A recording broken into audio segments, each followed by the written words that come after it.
আসসালামু আলাইকুম প্রিয় দর্শক মণ্ডলী।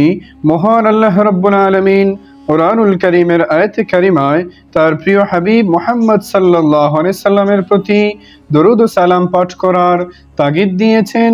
আল্লাহ পাক স্বয়ং নিজে তার নবীর উপর দরুদ পড়েন এবং সকল ফেরেশতারা নবীর উপর দরুদ পাঠ করেন।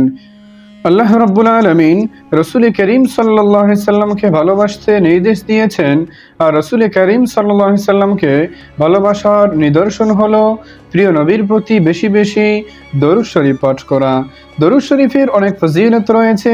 রাসূল করিম সাল্লাল্লাহু আলাইহি সাল্লাম বলেন যে আমার উপর একবার দরুদ পাঠ করে আল্লাহ তার উপর 10টি রহমত বর্ষণ করেন।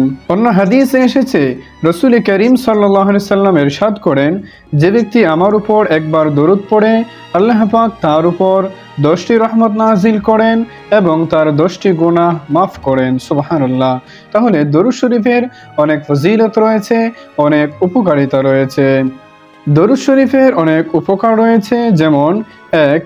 দরুদ শরীফ পাঠকারী আল্লাহর অনুগত হয়। 2. 10টি রহমত অর্জন। 3. 10টি মর্যাদা বৃদ্ধি পায়। 4. 10টি নেকি লেখা হয়। 5. 10টি গুনাহ মাফ হয়। 6. দোয়া কবুলের ব্যাপারে আশান্বিত হওয়া যায়। 7. রাসূল সাল্লাল্লাহু আলাইহি সাল্লামের শাফাত লাভের উপায়। 8. গুনাহ মাফের মাধ্যম। 9. চিন্তা ও কষ্ট দূর হয়। 10. কিয়ামতের দিন আল্লাহর নৈকট্য অর্জন। 11. প্রয়োজন মেটানোর মাধ্যম। 12. আল্লাহর রহমত ও ফেরেশতাদের দোয়া পাওয়ার মাধ্যম। 13. দরুদ পাঠকারীর জন্য পবিত্রতা স্বরূপ। 14. মৃত্যুর পূর্বে জান্নাতের সুসংবাদ লাভ। 15.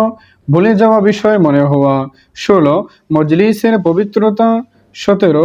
দরিদ্রতা দূর করে। 18. বখিলি দূর করে। 19. দরুদ পাঠকারীর জীবন এবং তার কাজে বরকত লাভ করে। 20. রাসূল সাল্লাল্লাহু আলাইহি সাল্লামের মহব্বত অন্তরে জাগ্রত থাকে। 21. বান্দার অন্তরের হিদায়াতের মাধ্যম। 22. সঠিক পথে অটল থাকার মাধ্যম। আমরা জানতে পারলাম দরুদ শরীফের অনেক ফজিলত, অনেক গুরুত্ব, অনেক উপকারিতা রয়েছে।